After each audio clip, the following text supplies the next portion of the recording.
তিনি নরসিংহ রূপ ধারণ করে প্রহ্লাদকে রক্ষা করলো। তিনি দাপরে এলেন, ত্রেতা যুগে এলেন, শ্রীরামচন্দ্র রূপে রাবণকে বধ করলেন। দাপরে এলেন, কংসকে বধ করলেন। আর কলিতে এসে জগাই মাথাইকে উদ্ধার করলেন। এই বিভিন্ন যুগে কিন্তু আমাদের গৌরাঙ্গ সুন্দর এইভাবে পৃথিবীতে আবির্ভূত হয়েছিলেন। এবং তারপরে দুজনের কথোপকথন এগিয়ে চলেছে।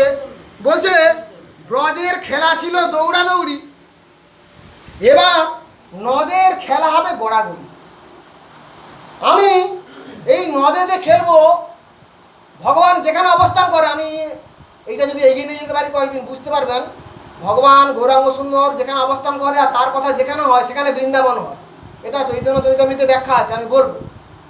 তা ভগবান বৃন্দাবন যেখানে অবস্থান করছে সেখানে বৃন্দাবন, এবং তিনি কিন্তু বৃন্দাবনের মাটিকে মাথায় মাখছেন। কেন না, বৃন্দাবনের মাটি তার কাছে পবিত্র, কারণ বৃন্দাবনের মাটি নয়, সেটা কিন্তু গোপীপদ রেণু।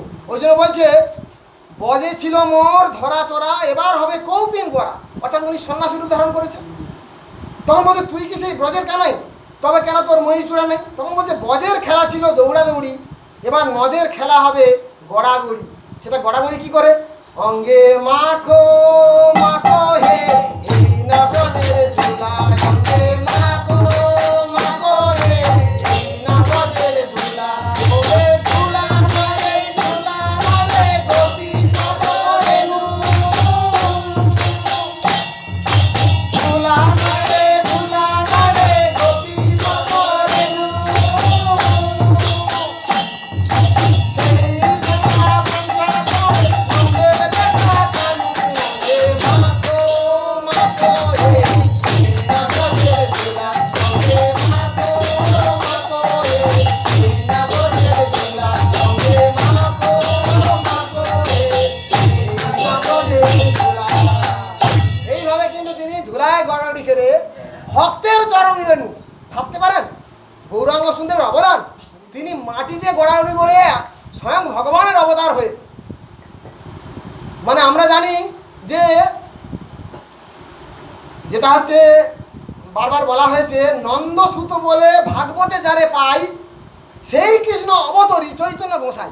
অবতরী কিন্তু বিশাল ব্যাখ্যা আছে। অবতরী, অবতার, অবতরীর পার্থক্য। অবতারী মানে সম্পূর্ণ রূপ ধারণ করে এসেছিলেন। তাহলে সেই কৃষ্ণ অবতরী চৈতন্য গোসাই, সেই অবতরী হয়ে তিনি ভক্তকে কোথায় তুলেছেন ভাবুন। চণ্ডালে প্রেম বিতরণ করেনি, ভক্তরের চরণ রেণু মাথায় নিয়েছেন। তাহলে তিনি কত বড় অবতার ছিলেন, নিজেকে কিন্তু মাটির তলায় মিশে দিয়েছে। এবং এইভাবে উনি যখন আবির্ভূত হয়েছিলেন সেটা হচ্ছে 1486 খ্রিস্টাব্দে, আর 1407 শতাব্দে 12ই ফাল্গুন দোল পূর্ণিমার সময় 5:36-46 নাগাদ। এবং সেই সময় ছিল কিন্তু চন্দ্রগ্রহণ। তার গ্রহণের সময় যখন উনি আবির্ভূত হয়েছিলেন, আমাদের আগেকার দিনে প্রথা অনুযায়ী সেই গ্রহণের সময় যখন সবাই গিয়ে গঙ্গা স্নান করে, এবং গঙ্গা স্নান করে সবাই হরিবোল হরিবোল বলে। তা বাচ্চা শিশু জন্মলাভের পরে সে তো কান্নাকাটি করছে, কিন্তু আশ্চর্য তার কান্না কেউ থামাতে পারছে না। সবাই কোলে নিচ্ছে কিন্তু কান্না থামছে না। কিন্তু যেই দূর থেকে সবাই গঙ্গায় স্নান করে হরিবোল ধ্বনি তুলছে, সঙ্গে সঙ্গে এ কান্না থেমে যাচ্ছে, আবার কাঁদছে। আবার দূরে কেউ বুঝতে পারছে না কেন কান্না থেমে যাচ্ছে। আর বিভিন্ন মানুষ তাকে দেখতে আসছে, সবাই জানে যে খুব সুন্দর একটা শিশু আবির্ভূত হয়েছে, সবাই দেখতে এসছে, কোলে নিচ্ছে। বাচ্চা খুব কাঁদছে, আরে এই বাচ্চা খুব কাঁদছে, তো হরিবল বলে কী করবো? যেই হরিবল বলছে সঙ্গে সঙ্গে কান্না থেমে যাচ্ছে। অর্থাৎ নিজের কথা কানে, মানে তিনি নিশ্চয়ই ভক্তের মুখ থেকে হরিধ্বনি শুনতে চাইছে, শুনে তার কর্ণযুগলকে সার্থক করতে চাইছে। অর্থাৎ ভগবান স্বয়ং কিন্তু ভক্তরূপে আবির্ভূত হয়েছে। এবং শুধু তাই নয়, দেখুন মহাপ্রভু মাত্র 8টা শ্লোক নিজের হাতে রচনা করেছেন। উনার চলার পথ, উনার প্রতিটা পদধ্বনি, ভগবান সম্পর্কে উনার ধ্যান ধারণা অন্যান্য গোসাইরা লিপিবদ্ধ করেছে, তারা আবিষ্কার করেছে, তারা গবেষণা করেছে। মহাপ্রভু কিন্তু মাত্র 8টা শ্লোক রচনা করেছে, তাকে বলা হয় শিক্ষাষ্টকম। সেই শিক্ষাষ্টকে কি বলেছে? বলছে তৃণাদপি সুনিচেন তরুরপি সহিষ্ণুতা। ও মানিনে না মান দেন মুখে কীর্তনীয় সদা হরি। বলছে পরম বৈষ্ণব কীরূপ হবে? বলছে সে সবসময় তৃণের মতো হবে। তৃণকে যেমন সবাই মারিয়ে চলে, মারিয়ে চলে গেলেও তৃণ আবার মাথা উঁচু করে দাঁড়ায়, ঠিক সেইভাবে যিনি পরম ভক্ত হবে ভগবানের, তার আচরণটা হবে কিন্তু তৃণাদপি সুনিচেন। আবার কি হবে না তরুরপি সহিষ্ণুতা। তরু অর্থাৎ বৃক্ষ যেমন ঝড় বাদলেও মাথা উঁচু করে থাকে সেইরূপ হবে। অর্থাৎ ভক্তের কোনো অহংকার থাকবে না। ভক্ত সবসময় কি বলবে না, ভক্ত সবসময় চাইবে যে ভগবানের শ্রীচরণে তার মাথা যেন নিচু হয়ে থাকে। সে প্রসাদের লোভে থাকবে না। তাকে যদি আল্লাহ সিংহাসন দেওয়া হয় সে নেবে না, সে নিচের আসন গ্রহণ করবে, সবার পিছনে পড়ে থাকবে। কিভাবে?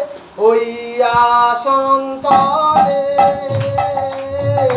ওই আসন তলে মাটির পরে লুটিয়ে রবো, ওই আসন তলে, ওই আসন তলে মাটির পরে লুটিয়ে রবো, আসন তলে, ওই আসন তলে কেন আমার প্রাণ দিয়ে আর দূরে রাখো, কেন আমার মন দিয়ে আর দূরে রাখো, চিরজনম ওহে চিরজনম এমন করে ভুলিও না গো, অসমানে আনো টেনে পায়ে তব, অসমানে আনো টেনে পায়ে তব, তোমার চরণ ধুলায় ধুলায় ধূসর হব, আসন তলে, ওই আসন তলে মাটির পরে লুটিয়ে রবো, আসন তলে আমি তোমার যাত্রী দলে রব কিসে, প্রাণ দিও হে আমায় তুমি, প্রাণ দিও হে আমায় তুমি সবার নিতে, প্রসাদ লাগি কতই লোকে আসে ধেয়ে, প্রসাদ লাগি কতই লোকে আসে ধেয়ে,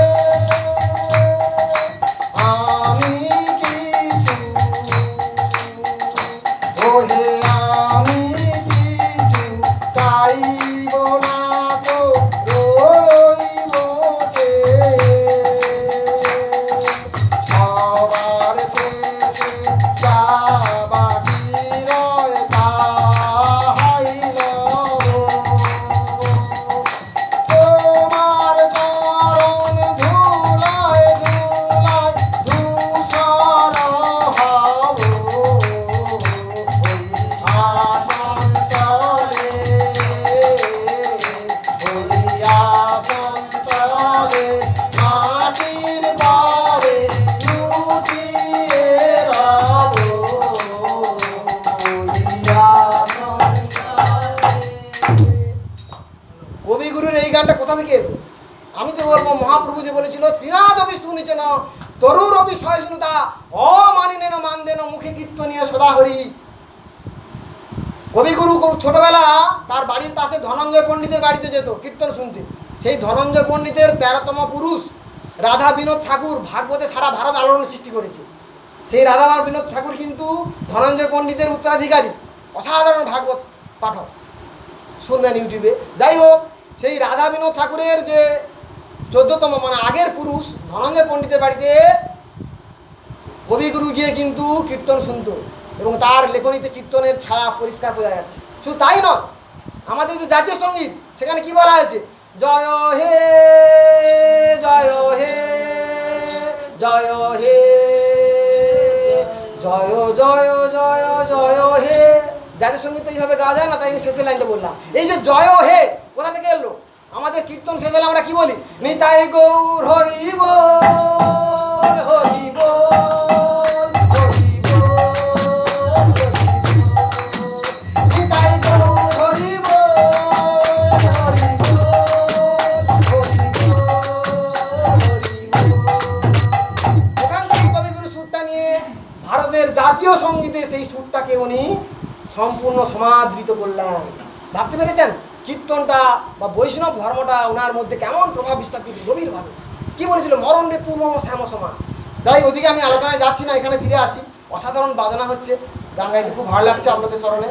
যাই হোক, এই যে বাচ্চাটা, এই ছোট্ট শিশু যেই হরিবল বলছে থেমে যাচ্ছে, তখন থেকে সবার মধ্যে বিস্ময় এবং ওইটুকু ছেলে থেকে এমন দীপ্তি ছড়িয়ে পড়ছে যে একটা শিশু এত সুন্দর দেখতে হতে পারে কেউ কল্পনা করতে পারে। এবং এমন মানুষরা আসছে তাকে দেখতে যাদেরকে সচিমাতা কোনোদিন চেনে না, তার স্বামীও চেনে না। সঙ্গে সঙ্গে তার বাবা নীলাম্বর চক্রবর্তীকে বলছে, বাবা এরা কারা? উনি তখন হস্তগণনা করতেন বা উনি কিন্তু তাত্ত্বিক একজন ভারত ধর্ম গুরু ছিলেন। তখন কিন্তু উনি ধ্যানস্থ হয়ে জানতে পারলেন এই যে অজ্ঞাত পুরুষ নারীরা আসছে যাদের তারা কোনোদিন দেখেনি, তারা কিন্তু বিভিন্ন দেব দেবী, তারা নররূপে স্বয়ং নারায়ণকে দেখার জন্য উপস্থিত হয়েছে। হরে এমনি কি এসেছিল? আমি একটা ফিরে যাই, কার কথা? দেবাদিদেব মহাদেব। ভগবান যে যুগে আবির্ভূত হয়, ভগবানকে প্রথম দেখবে কিন্তু কাকভূষণী, কাকভূষণীর গল্প হয়েছে অনেক। তারপরে ভগবানকে দেখবে কিন্তু দেবাদিদেব মহাদেব। উনি কিন্তু যেখানে তার নারায়ণ আবির্ভূত হবে, সেই তার হরি যেখানে আবির্ভূত হবে, হর আর থাকতে পারবে না, আগে ছুটে আসবে। উনি কি করেছিলেন একটু মনে করে দিই। উনি ত্রেতা যুগে যখন শ্রীরামচন্দ্র আবির্ভূত হল, তার শ্রীরামচন্দ্র যেদিন আবির্ভূত হয়েছে সেদিন কাকভূষণী দেখেছে, আর সেখানে কিন্তু মহাদেব স্বয়ং সেই রূপে এসেছে, পুরো ভিখারি রূপে এসে তার ঘরে ঢুকবে, তাকে তো ঢুকতে দেয়নি। এবং এত লোকজন এসছে শ্রীরামচন্দ্রকে দেখছে, স্বয়ং দশরথ তার পুত্রের মুখ দেখতে পাচ্ছে না। পুত্রের যে জন্ম সংস্কার হচ্ছে সেখানে ব্রাহ্মণ যা মন্ত্র বলছে ভুলভাল। বলছে, আপনি মন্ত্র বলতে পারছেন না হে মহারাজ? বলছে, আমার আর মাথার ঠিক নেই। বলে, কেন? বলে, এমনিতে পুত্র হবে বলে সারা রাত ঘুমোতে পারেনি, তারপর এখনও আমি পুত্রের মুখটাই দর্শন করতে পারলাম না। আপনি মন্ত্র বলে দেন, আমি বললেই ভুল হয়ে যাবে, হরে কৃষ্ণ। এই বলে কিন্তু উনি মন্ত্রই ভুল করছে।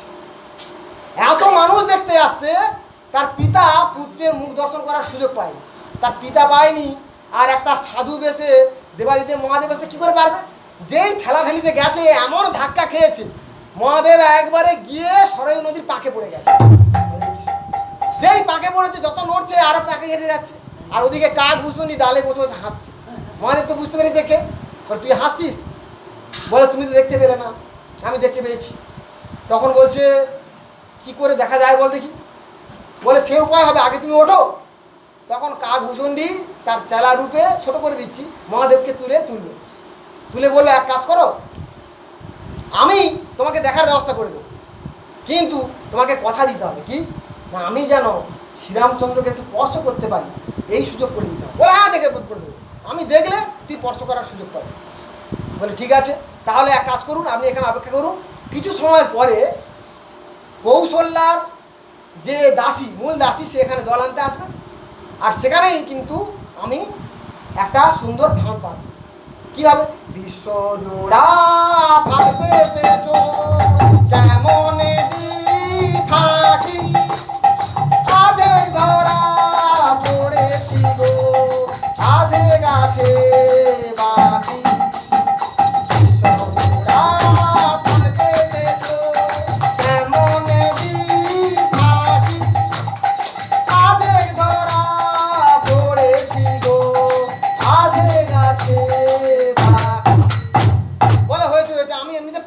ঘাটাঘাটি হয়ে গেছি, তুই যথেষ্ট ফাঁক দিস, বল কী হবে। বলে ঠিক আছে। তা কৌশলার যেই মূল দাসী এলো, তখন বলছে এখানে একজন গুরু এসছে, গুরুদেব এসছে, সে ত্রিকালদর্শী।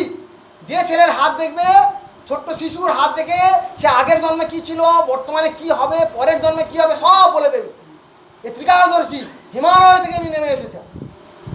সেই দাসী ছুটে এসেছে সঙ্গে সঙ্গে, এসে দেবাদিতকে প্রণাম করেছে। প্রণাম করে বলছে একটু আমার হাত দেখুন, আমি তো সাধারণ নারী।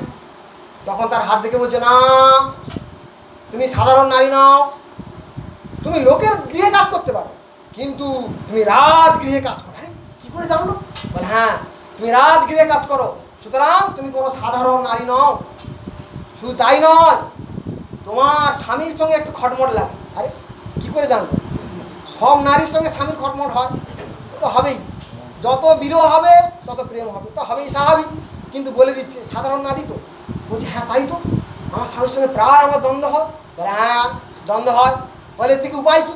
বলে একটা উপায় আছে, কিন্তু উপায়টা আমি এখন বলবো না। বলে কখন বলবে?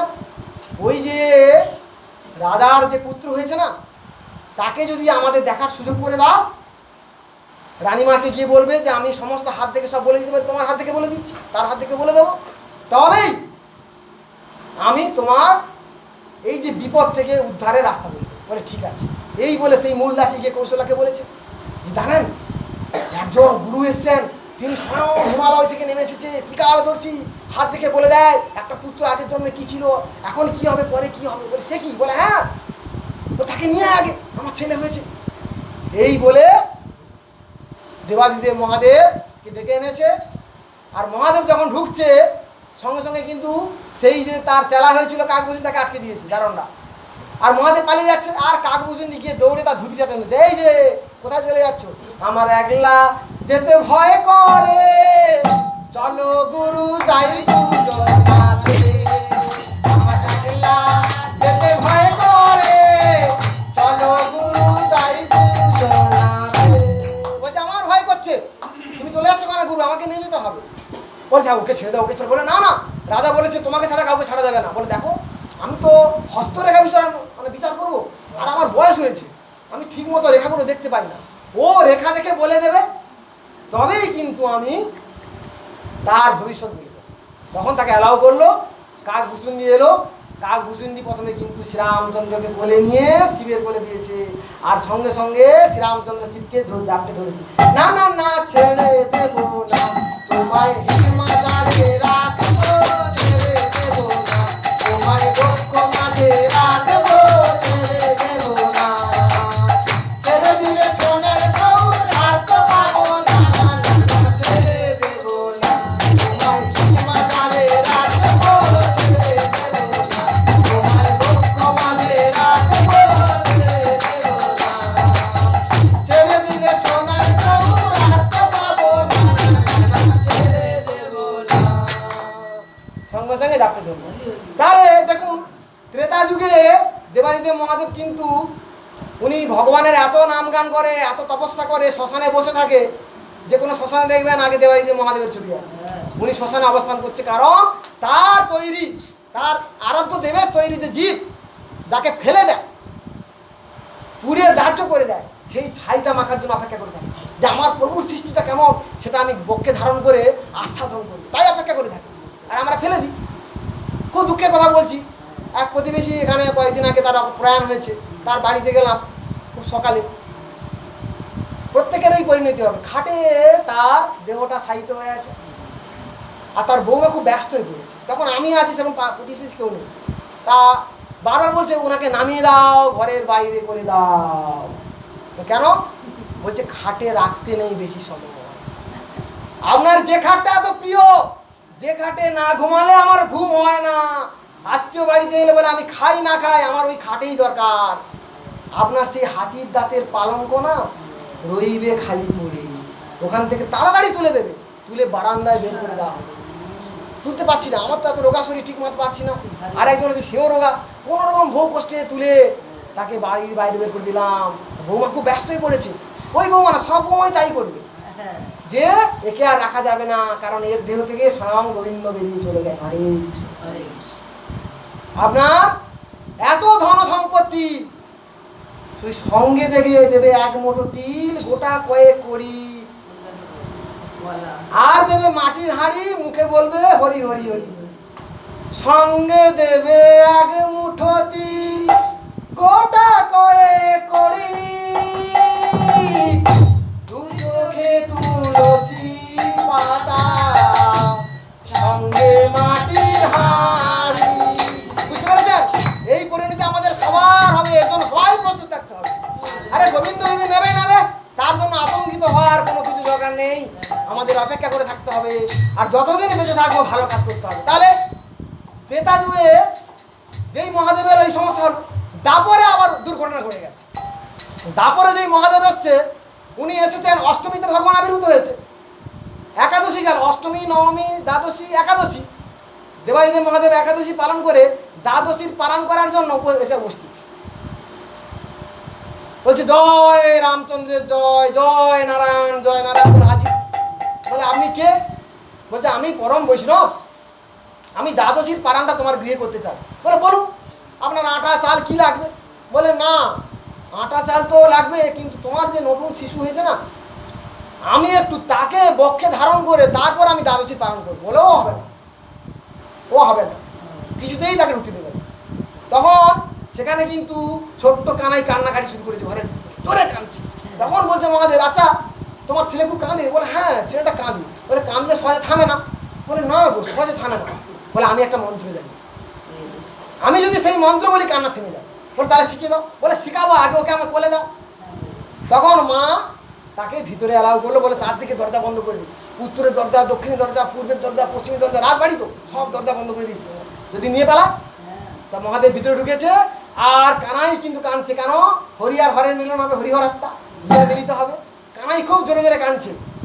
তখন তার মা কৌশলা দৌড়ে যেই শিবের কাছে দিয়েছে, সেই ছোট্ট শিশু জাপটে ধরেছে, না না না ছেড়ে দেব না তোমায়, মজারে রাখবো, ছেড়ে দেব না তোমায়, দুঃখ মারে রাখবো, ছেড়ে দেব না তোমায়, মজারে রাখবো, ছেড়ে দেব না।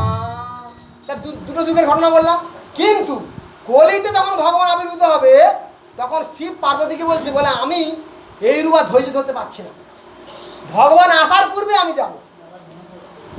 আমি প্রত্যেকবারে সেই ত্রেতা যুগে, তারপরে প্রত্যেকবারে কিন্তু ভগবানের সাক্ষাৎ পাওয়ার জন্য আমাকে খুব কষ্ট করতে হয়েছে, আমি কিন্তু এবারে আগে থেকে যাব।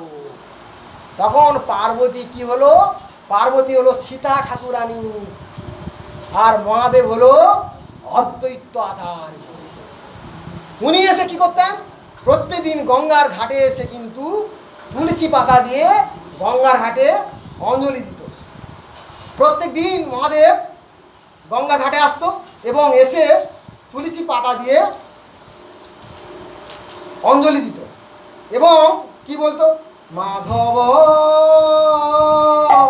বহুত মিনতি করিত,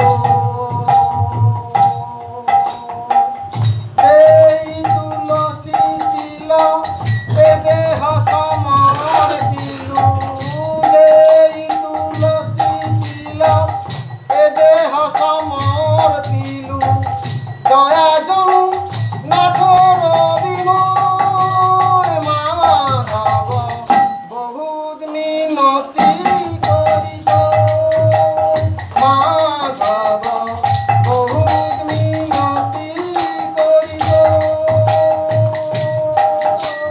মাধব বহুত মিনতি করিত। বলছে আমার কিছু নেই মাধব, আমি কি গরিব, তোমাকে শুধু তুলসী আর তিল দিলাম, দেই তুলসী তিল। বলে না, তুমি তো আমার স্বয়ং আরাধ্য, তোমাকে শুধু তুলসী তিল দেবো কেন?